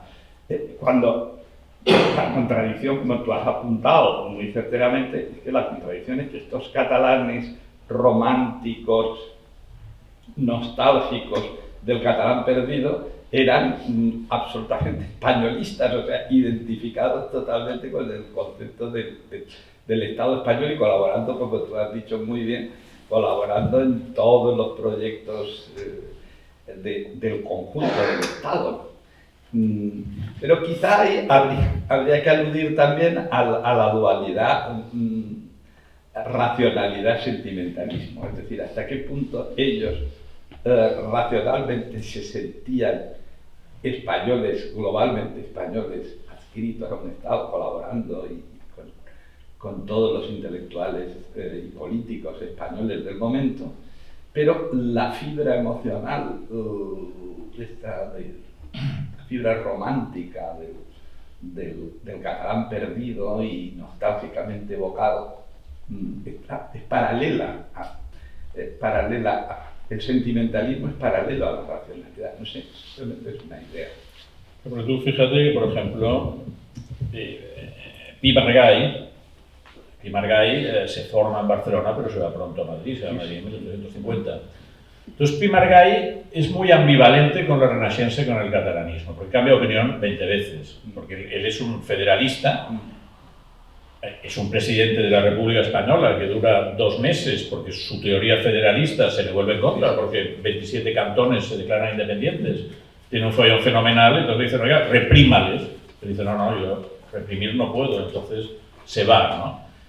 Pero Pi Margall se acerca y se aleja de la Renaixença. Primero dice, bueno, esto del catalán en realidad nos interesa a todos la lengua española, que nos entendemos toda Hispanoamérica, pero luego dice, bueno, pero a ver, esto tiene valor porque tiene mucho arraigo, etcétera, etcétera. Y entonces, en todos ellos pasa que hay, porque Balmes, que es anterior, Balmes, hay un patriotismo catalán sentimental, pero él es un hombre de la reina, ¿no? O sea, es un hombre de Isabel II, que lo que le preocupa es que la institución se salve, ¿no? y que España sea cristiana moderada, ¿no? Entonces, bueno, todos estos nunca renuncian, ¿no? al patriotismo sentimental, pero bueno, consiguen irlo combinando con otras formulaciones. Entonces, hay un momento que, bueno, está estudiado a partir de las bases de Manresa, que este pensamiento se radicaliza, se lleva a la vía política y probablemente políticamente sale a cuenta radicalizarlo. Con lo cual, la primera generación de intelectuales de la mancomunidad, que son los que salen a la palestra en los años 10, ahí ya son antiespañoles. Pero ese antiespañolismo, hasta ese momento, no se había producido. Desde luego no se produce en Verdaguer, que es el capellán de los condes de Güell, y los condes de Güell han restaurado a don Alfonso XII. O sea que, bueno, es un tema muy ambivalente. Muy complejo. Yo lo que llegaba a la conclusión es que, claro, el nacionalismo tiende a plantear la sociedad catalana anterior a la guerra civil y desde Verdaguer como una sociedad muy homogénea. Pero era muy poco homogénea, porque había muchas capas culturales, lingüísticas, políticas. Claro, en el primer tercio del siglo, por ejemplo, todo el mundo del anarquismo catalán, que era potentísimo, no compartía para nada el sentimiento catalanista, o como mínimo no lo compartía en estratos muy amplios, ¿no? Entonces, yo creo que es una sociedad, la sociedad catalana de 1830 a 1900, a la guerra civil, está muy fragmentada y culturalmente también. Porque, por ejemplo, es verdad que la universidad se hace muy catalanista, pero el mundo editorial tiene el castellano como mayoritario. Y el diario que más se vende, que está en 300.000 ejemplares en 1920, es La Vanguardia, no La Publicitat ni La Veu, que tienen 8 o 10.000 ejemplares. Sí, ahora se ha mencionado, ¿no? el antiespañolismo, ¿no? Que digamos es un fenómeno eso, más propio de finales del siglo y ya principios del 20, la generación esto de Prat de la Riba. Pero lo interesante es ver que eso, en la década de los 50, de 1850, 1840, lo que va surgiendo es más bien un anticastellanismo. O sea, en esta generación de escritores catalanes, porque lo paradójico es el asunto de que ellos se consideran agentes del proceso de nacionalización de la cultura española. Ellos se consideran agentes, ¿no? Lo hemos visto con todas estas iniciativas editoriales. Ellos están totalmente comprometidos con esa nacionalización de España, esa nacionalización en el sentido de crear una cultura nacional, porque se consideran a sí mismos profundamente liberales. Entonces, la reivindicación, la recuperación de una identidad, digamos, local, no entra en conflicto con el proyecto español, pero sí con, digamos, el exclusivismo castellano. Eso es lo que ellos denuncian, si vamos a los textos, ¿no? Yo recuerdo, antes mencionaste a Pachotti Ferrer. Claro, Pachotti Ferrer escribe una historia, unas glorias de España, que claro, que él las escribe explícitamente contra los historiadores generales de España, como es, por ejemplo, Modesto Lafuente, en 1850. Estamos en la hegemonía moderada, gobiernan los moderados desde el poder, después de haber derrotado a Espartero e imponerse. En Europa ya sucedió la Revolución del 48, por tanto, estamos hablando de un moderantismo que tiene el sable, ¿no? Y que quiere mantener el orden. Entonces, claro, desde estos escritores, ¿no? Como Modesto Lafuente, que es castellano, es de Palencia, publica, ¿no? en Madrid una historia general de España, que claro, que para estos autores que están situados en Barcelona, la interpretación que hacen de la Edad Media o de identificar, por ejemplo, los reyes católicos con el esplendor cultural de la nación española choca con la conciencia, digamos, de estos autores catalanes. Entonces, hay un anticastellanismo que lo interesante es ver cómo poco a poco se va, vamos a decir, politizando y sobre todo cómo es recogido por diversas corrientes que pueden estar opuestas. Aquí entraría, ¿no?, justamente todo este asunto de los conceptos debatidos, ¿no?, del provincialismo o el neoforalismo. Pero claro, el fuerismo se identifica con los vascos, con el carlismo, ¿no?, y por tanto con el rechazo del régimen liberal. Pero claro, poco a poco, frente a ese proyecto moderado y todas sus dificultades y todos sus retos y todos, por supuesto, sus momentos de desbordamiento revolucionario, claro, va surgiendo esta alternativa que van construyendo, ¿no?, los Víctor Balaguer, pero también, y lo mencionamos muy de pasada, ¿no?, pero también va saliendo en Valencia y en Aragón, ¿no?, estos escritores que van intentando recuperar esa supuesta tradición perdida, que aquí el asunto de la tradición es muy importante ponerlo entre comillas, ¿no?, porque ellos hablan de como si la tradición existiera, pero bueno, es reinventar una tradición de libertades locales que superan, ¿no?, que son más efectivas para ciertas cosas, ¿no?, por ejemplo, el tema del gobierno de los municipios, que el proyecto moderado. Entonces, por eso, claro, obviamente tenemos que generalizar, pero por eso a mí me parece súper interesante esa época de hegemonía de los moderados, porque ahí hay muchos desengaños y muchas conspiraciones, claro, que luego, de alguna forma, ¿no?, la restauración, con su estabilidad política, de alguna forma las perdemos de vista, ¿no? Pero eso es un anticastellanismo que se va Fíjate que este anticastellanismo no es incompatible con la construcción de la nación española. Sencillamente lo que están planteando es que se está haciendo una construcción cultural de la nación española demasiado castellanista y que se están olvidando de toda la otra parte, se están olvidando de la Corona de Aragón, de Cataluña, pero, digamos, ese anticastellanismo en el fondo es, digamos, pedir que haya más de Cataluña, que haya más de la antigua Corona de Aragón en la construcción de la nación española. Digamos, lo que pasa es que, claro, es una petición que va más, porque, por ejemplo, Mañé y Flaqué es el gran director histórico del Diario de Barcelona y es un hombre a favor de una comprensión de España, digamos, plural. Él tiene como secretario a Joan Maragall. Joan Maragall está destinado a ser el gran poeta catalán de principios de siglo. Ya es de la nueva generación del catalanismo. Y Maragall, que admira a Mañé y Flaqué, y cuando Mañé y Flaqué muere, le dedica un perfil muy interesante, dice, bueno, Mañé y Flaqué era un gran hombre de su tiempo, pero no entendió dos cosas importantes, que eran el catalanismo y el obrerismo. Y finalmente se vio condenado a un pensamiento provincial. O sea, Maragall le reprocha a su maestro que no fuera radical, pero claro, al radicalismo no se llega desde cero, ¿no? O sea, toda la franja intermedia, la generación de 1900-1910, consideran que todos estos grandes hombres, porque son hombres de mucho peso, pues que se habían quedado muy cortos. Claro, aquí han ocurrido muchas cosas entre uno y otro, digamos, que es lo que explica, digamos, también ese salto, digamos, las crisis de final de siglo, para no decir el 98, pero todas las crisis globalmente de final de siglo, evidentemente, suponen un paso adelante, un paso en esa radicalización también. Pero yo siempre insisto efectivamente en temas contradicciones. Es que la figura de Antoni de Capmany, el ilustrado catalán por excelencia, el hombre es el pionero de un término que ahora, obviamente, el primero que usa el término nación de naciones es Antoni de Capmany.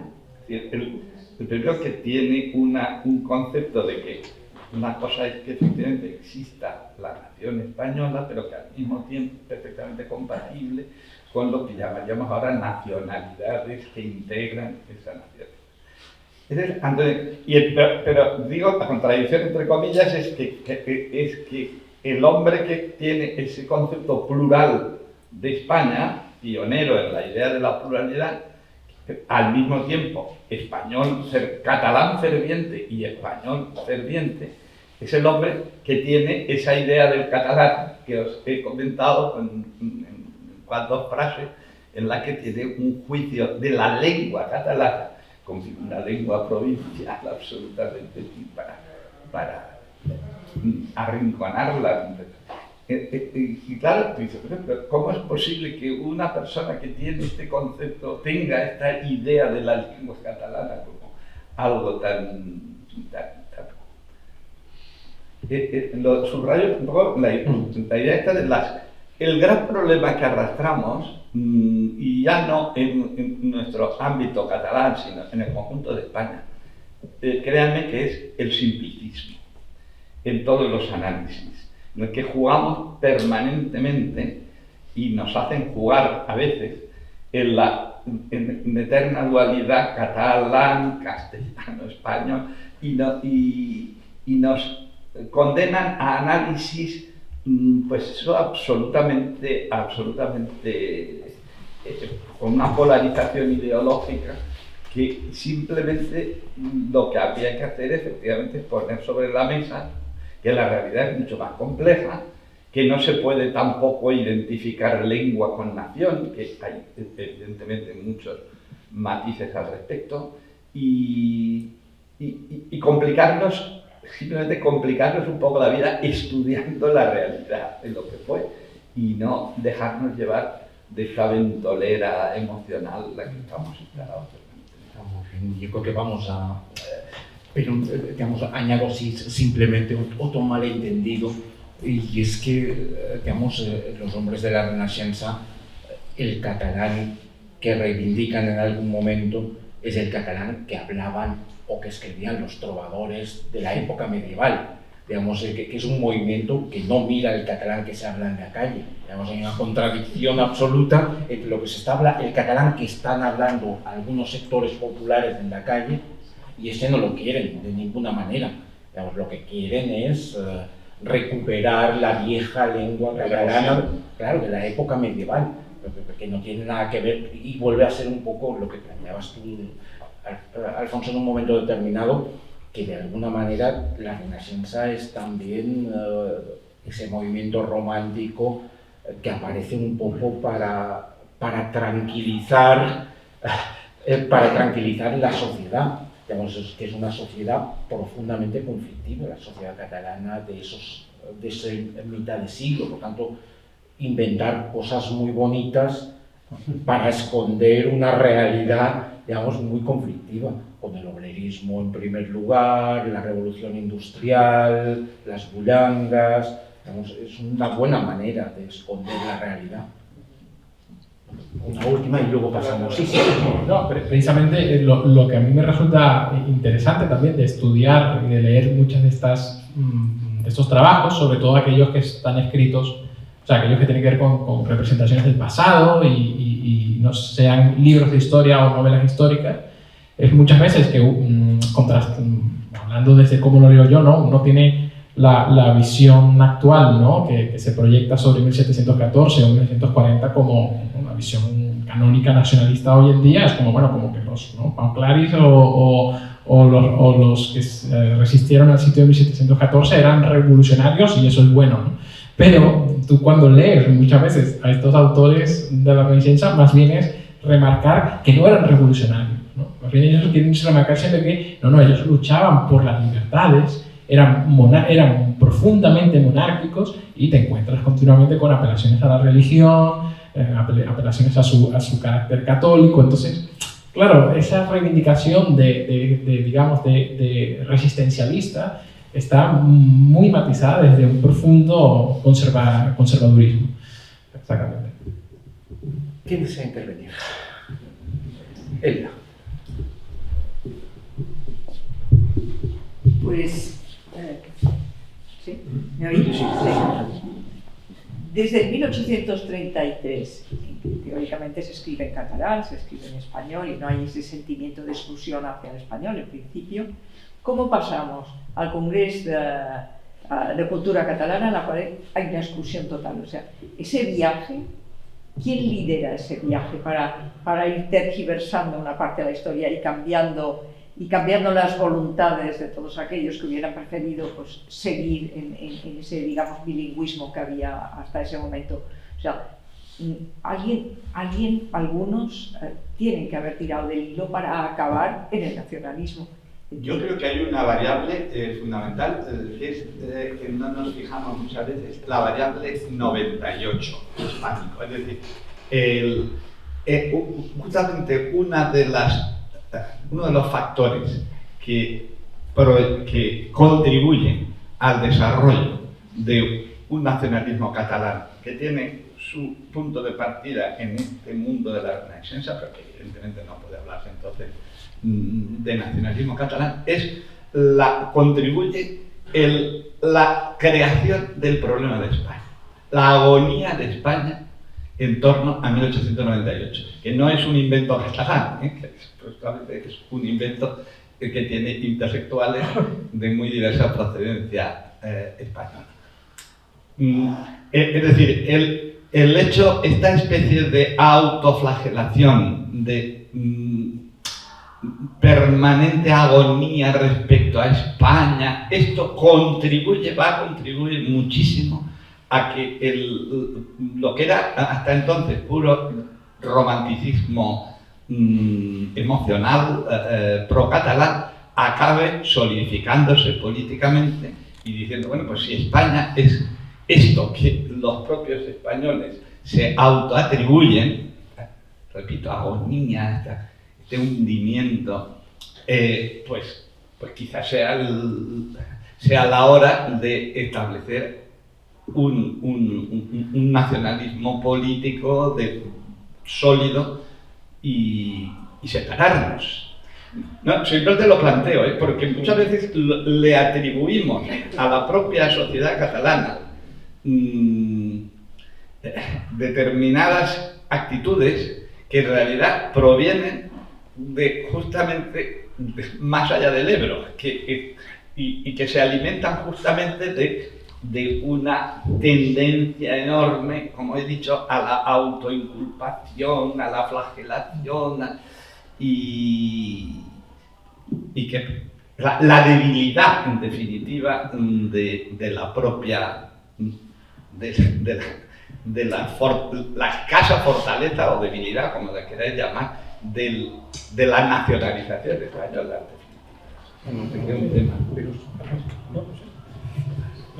Yo pienso muchas veces, en enero de 1939, las tropas del general Yagüe entran en Barcelona sin grandes resistencias y en uno de los camiones va el departamento de propaganda y están allí Dionisio Ridruejo y varias de las figuras que serán grandes figuras de la cultura catalana franquista de posguerra, Martín de Riquer, Juan Ramón Masoliver y gente del Grupo de Destino. Y todos estos han impreso ya documentos profranquistas en catalán. Catalans, ha arribat l'hora de la liberació, de l'alliberament, estem aquí a nosaltres.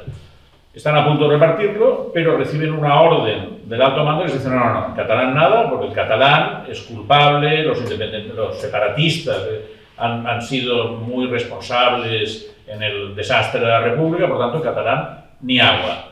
Bueno, si el franquismo, que sabemos que tuvo amplias bases en Cataluña, en muchos aspectos sociales y económicos, si el franquismo hubiera asumido el tema lingüístico del catalán desde el primer momento, como toda esta gente proponía, es posible que en vez de exacerbarse la disputa en el terreno lingüístico exclusivamente, no hubiera pasado, con lo cual en el 75 los del Congreso de Cultura Catalana no hubieran estado tan tentados de devolver la pelota, ¿no? No lo sé, sí, un poquito sí, no, pero yo creo, digamos, retomando un poco la cronología de Ricardo, digamos, de acuerdo, los orígenes finales del 19, principios del 20, que es el momento del surgimiento del nacionalismo catalán.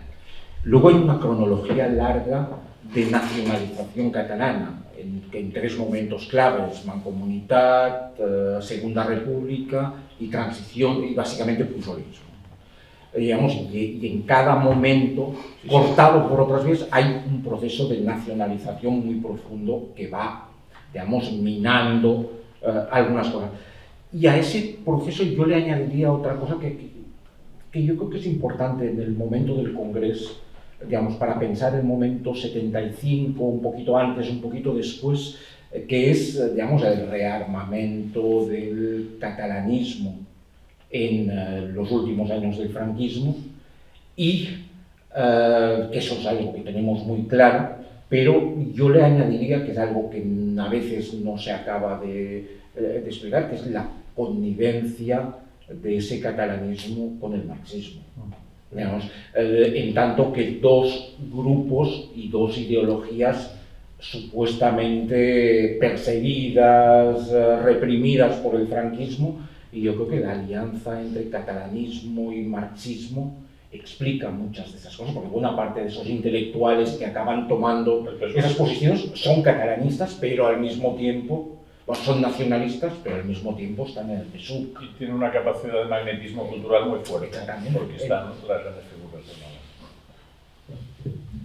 Y añadiría que se introduce el elemento importante en esa alianza entre marxismo y nacionalismo catalán, de considerar España como una colonia, ¿no? Entre el tema de como la lucha anticolonial, y por tanto el castellano es un idioma de colonización, pero en el marco de eso, de estar inspirado en la revolución en la revolución cubana, ¿no? O sea, se copian esos discursos, y esa es la historia del independentismo de los años 60.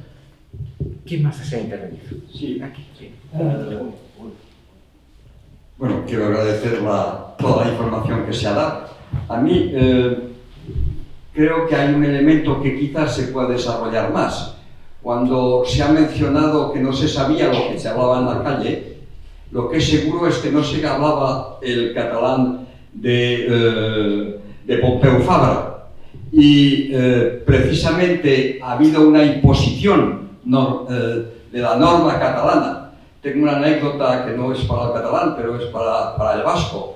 Broncard, el lingüista belga afincado en Suiza, fue contratado por el gobierno vasco para ordenar la normalización, y al cabo de un año se marchó, porque dice: lo que quieren ustedes no es extraer el vasco de la sociedad, sino que imponer el vasco de la zona en la que mandan ustedes. Textual. No, claro, en Cataluña es un poco distinto porque el catalán, digamos, estaba más desarrollado también literariamente que el vasco. Comprensión, pero es evidente que Pompeu Fabra toma unas determinadas posiciones optando por unas vías y no por otras. Y en muchos casos, yo creo que lo que opta claramente es por la grafía que se parezca menos a la castellana.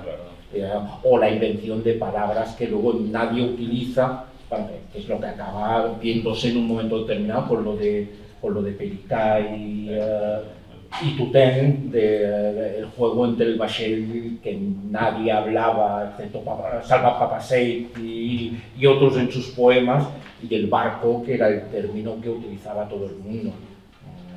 Hay una palabra. Bueno, frente al que acaban de decir, hay una anécdota que este piano sabe de qué va, porque el doctor Clarós hizo una tesis. Me refiero a este Pinanto cuando el doctor Clarós es el médico del liceo, y este piano es de María Ángeles. Era de María Ángeles, una soprano, es decir, el doctor hizo una tesis doctoral de historia, refiriéndose al asesinato de los cartujos de Montealegre. En unos cuantos se pudieron escapar, uno de ellos fue mi tío abuelo, y se refugiaron en casa de la madre del doctor Clarós, que él tenía la bandera panameña, y estaban refugiados en su, digamos, jardín, y al lado había un jardín que al cual podían escuchar pero no ver. A veces venían y tomaban té juntos los vecinos, y el vecino se llamaba Pompeo, y eran los señores Fabra, y nunca oyeron hablar catalán, y firmaba Pompeo. Eso entronca muy bien, como lo pueden escuchar, está editada, su tesis doctoral, aparte de estar en PDF, está editada, no sé si lo tienen aquí el libro, es La señora de Panamá, refiriéndose a su abuela, en ese aspecto. habla de más cosas, entre ellas. Pero esto encaja muy bien con el Santiago Rusiñol y su gran obra, muy divertida, aunque corta, Gente Bien. Nada más. Sí, no, claro, eso introduce todo otro tema, que es el tema de los nombres, es decir, lo que se ha hecho con los nombres en catalán. Digamos, los Pompeus había muy pocos, digamos, todos eran Pompeyo, y Verdaguer se llamaba Jacinto.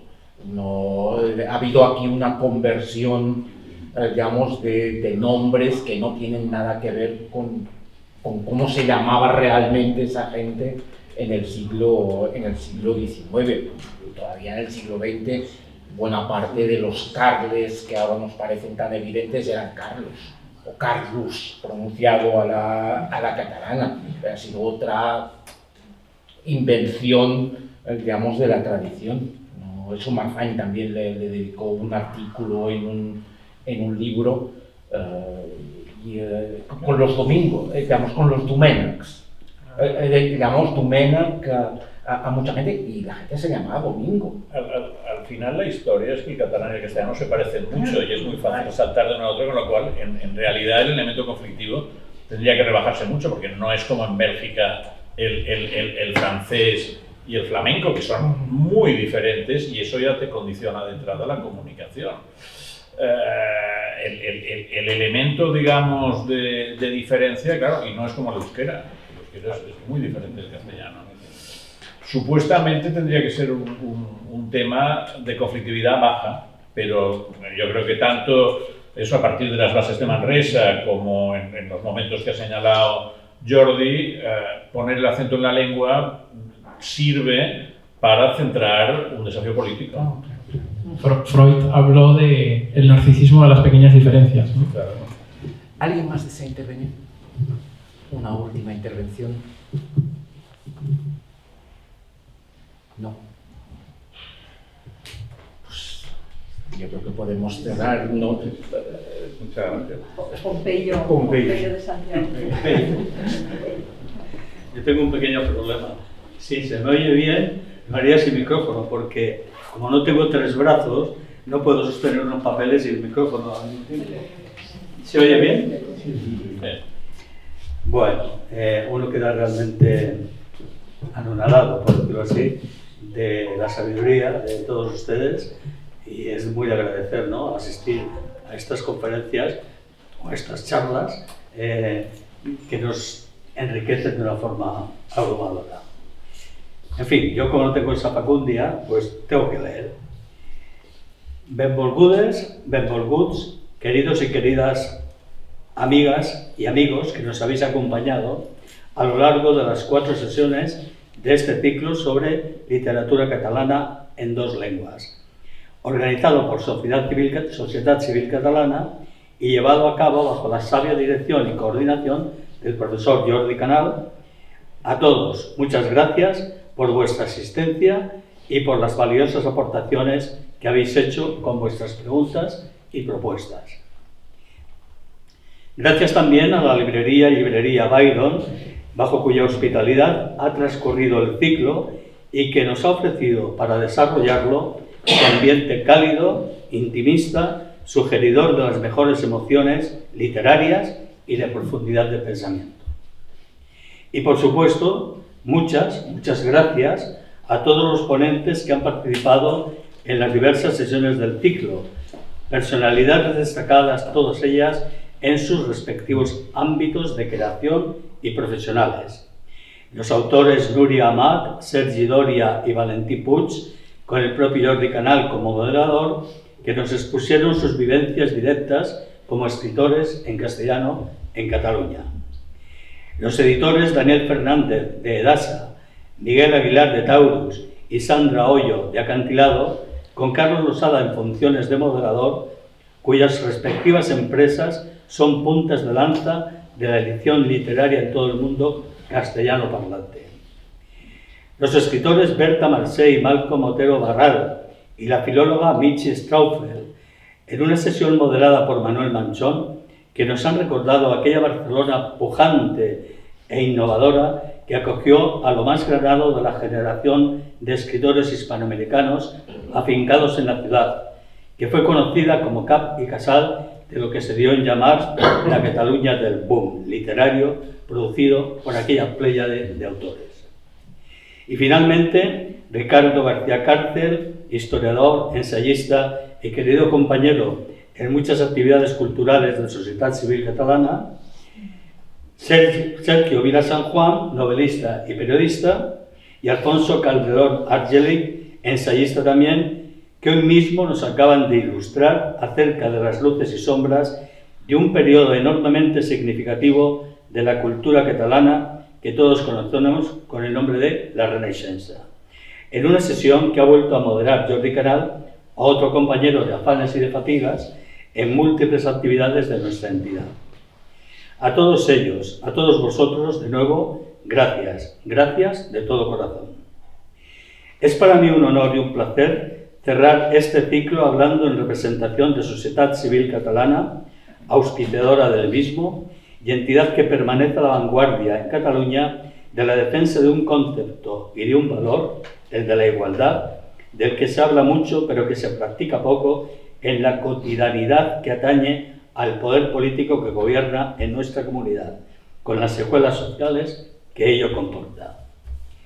Y digo esto aquí al hilo del título que se le ha dado al ciclo que acaba, Literatura Catalana en dos lenguas, un título que ha querido recordar a todos y reivindicar ante todos una realidad incuestionable por mucho que se quiera ocultarla, la de que Cataluña tiene el privilegio de disponer de la riqueza de dos importantes lenguas de comunicación y de producción literaria y cultural, y que pretender ocultar ese hecho no es solo un acto de barbarie, sino, lo que es mucho más grave, si se mira desde el lado de la inteligencia, un acto inútil. El bien más preciado de una sociedad avanzada es el de la concordia, y la producción artística en general y literaria en particular son instrumentos de una valía inmensa, incomparable, insustituible, para alcanzar y mantener los dones preciados de la paz, la libertad y la fraternidad entre los individuos que forman un pueblo. La lengua, se ha dicho, es el alma de los pueblos. Pues bien, sucede que aquí, en Cataluña, existe un pueblo, un solo pueblo, que se manifiesta oral y literalmente en dos lenguas de riqueza inconmensurable, afines, hermanas, nacidas de un tronco histórico común. Sucede asimismo que el pueblo, ese buen pueblo único, no tiene problemas en intercambiar vida, sucesos, relaciones entre sus individuos en expresiones idiomáticas distintas, haciéndolo de forma natural, fluida, sin escamas ni reservas mentales, intercambiándose palabras, modismos, rasgos que van configurando lentamente, de forma silenciosa, tal vez, una especie de tercera vía idiomática, o pasando de forma espontánea y automática de un idioma al otro y del otro al uno. Pero sucede también que Cataluña ha sido desde hace mucho tiempo campo de experimentación para ese atroz fenómeno sociopolítico llamado nacionalismo, en el que la lengua, las lenguas, han sido utilizadas por algunos necios erigidos en supuestos salvadores de patrias, no como apuestas integradoras, sino como valladares para establecer campos excluyentes entre sí, en donde lo que domina es la imposición de unos sobre otros. Eso sucedió durante el régimen de Franco, con la imposición del castellano excluyendo al catalán de la vida pública, y está sucediendo ahora con la imposición del catalán excluyendo al castellano. El resultado es la sociedad manicomial, desquiciada y absurda que tenemos hoy en día, abocada a una dolorosa división entre los ciudadanos de nuestra tierra. Ello ha llegado al punto de que se niega la catalanidad de su obra a eximios autores de esta misma tierra, presentes o recordados en este ciclo, y actuales y también históricos, por el hecho de haberla escrito ellos en la otra lengua propia del país, el castellano. Y digo que el castellano es también una lengua propia de Cataluña, porque propia de un lugar es la lengua que hablan los ciudadanos de un lugar, y no la enunciación politiquera que pueda hacerse en un estatuto de autonomía. La dolorosa constatación de esa Cataluña dividida hace necesarios los actos como el que representa este ciclo, reivindicadores de lo evidente, de lo natural, de lo justo, de que la literatura escrita por catalanes es catalana, sea cual sea la lengua en la que se exprese.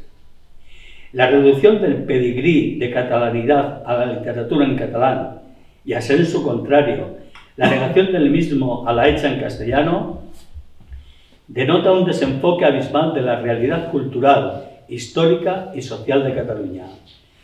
Todo es obra del posicionamiento nacionalista, que levanta barreras entre el ellos y el nosotros, reduce al ciudadano a la condición de sujeto tribal y pone el acento no en lo común, sino en la diferencia.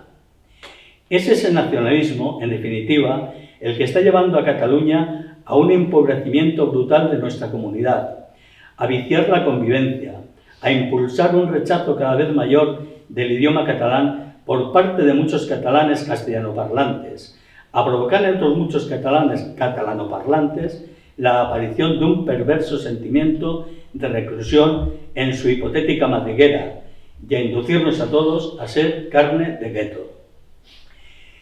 Dicen que el ser humano es el único animal que siempre tropieza en la misma piedra, es decir, que no aprende de las enseñanzas de la historia. Porque la exclusión del castellano por parte de los visionarios nacionalistas que gobiernan hoy Cataluña no solo a su derecho natural a ser considerado parte de la literatura catalana cuando es la forma de expresión de autores catalanes, forma también parte indisoluble de una exclusión universal de este idioma en todos los aspectos de la vida en nuestra comunidad. Los autócratas nacionalistas desconocen así los efectos perversos que tiene toda acción excluyente sobre la psique de los excluidos, la psique, que refuerza su sistema de autodefensa y se vuelven más resistentes e inmunes en la afirmación de su yo. Es decir, desconocen la historia, porque esa situación ya se dio no hace tanto, solo que al revés, y los resultados están a la vista. En efecto, el régimen de Franco, a ello hemos aludido antes, utilizó una programación nacionalista de base castellanizante sobre el uso de las lenguas en Cataluña, lo cual supuso la erradicación de facto de la lengua catalana en la vida pública, empezando por el fundamental espacio de la escolarización en todos sus niveles. De aquellos polvos vienen los lodos actuales en la psique de muchos catalanes, sobre todo en los de edad más avanzada, que nutren mayoritariamente las filas del activismo político nacionalista catalán. ¿Qué sucedió entonces? Lo que no podía dejar de pasar, lo que era inevitable que pasara, que aquella imposición regimental franquista modeló la resistencia en el alma de amplias capas de la población, llevándolas a recluirse en su identidad lingüística catalana cual tortugas bajo su caparazón. Pasado el tiempo, esa identidad lingüística ha sido el santo y seña de su identidad política, llevándola tantos grados más allá de su reivindicación nacionalista, de ahora cuantos grados más acá tuvieron que soportar en la negación de su lengua por parte del poder de entonces. Se ha vuelto a repetir así un nuevo episodio en la eterna y maldita ley del péndulo histórico, a la que estamos tan habituados en España, y en esas estamos. Pero, ¿han aprendido algo los nacionalistas de hoy del fracaso que cosecharon los nacionalistas de entonces cuando ponen en práctica aquellas mismas políticas que ya fracasaron? Es evidente que no han aprendido nada, porque con sus políticas de exclusión del espacio público y mental de una lengua como el castellano, que es la materna y que habla más de la mitad de la población catalana, no están consiguiendo otra cosa que la de que los catalanes castellanohablantes de hoy se enroquen a su vez, como le hicieron los catalanes catalanoparlantes de entonces. ¿Es esto lo que se quiere? ¿Es esto lo que se persigue? Nosotros no nos resignamos a que así sea. La tarea, entre otros muchos, de sociedad civil catalana es la de poner ante el espejo a quienes hoy nos gobiernan en Cataluña para que adviertan la deformidad contra natura que sus políticas promueven y alientan. porque lo natural es aceptar la realidad y lo antinatural es querer imponer realidades ficticias. La realidad de la Cataluña de hoy es la de una sociedad diversa, abierta, plural, en la que en lo lingüístico conviven en paz y armonía dos expresiones idiomáticas que interactúan entre sí. Una paz y una armonía que, sin embargo, están siendo socavadas por políticos ineptos que desconocen que el edificio de esa convivencia tiene su piedra angular en el mutuo respeto, en el mutuo amor y en la mutua exaltación de la riqueza que aporta al cuerpo social cada una de aquellas. El ataque a esa paz y a esa armonía y la manera de defenderse de él es la cuestión y el deber que nos ocupa. Si hemos conseguido poner esto de relieve a través de este ciclo que hoy concluye de literatura catalana en 2 lenguas, nos daremos por satisfechos. Una vez más, gracias mil a todos. Sociedad Civil Catalana tiene abiertas sus puertas a todos ustedes para que, quienes quieran conocernos mejor o quizás colaborar con nosotros en tantas actividades como llevamos a cabo, en la forma que consideren más oportuna, lo hagan. Y como decían a la Limón, en fecha memorable para Barcelona, para Cataluña y para España, Freddie Mercury y Montserrat Caballé, quedamos de ustedes amigos para siempre.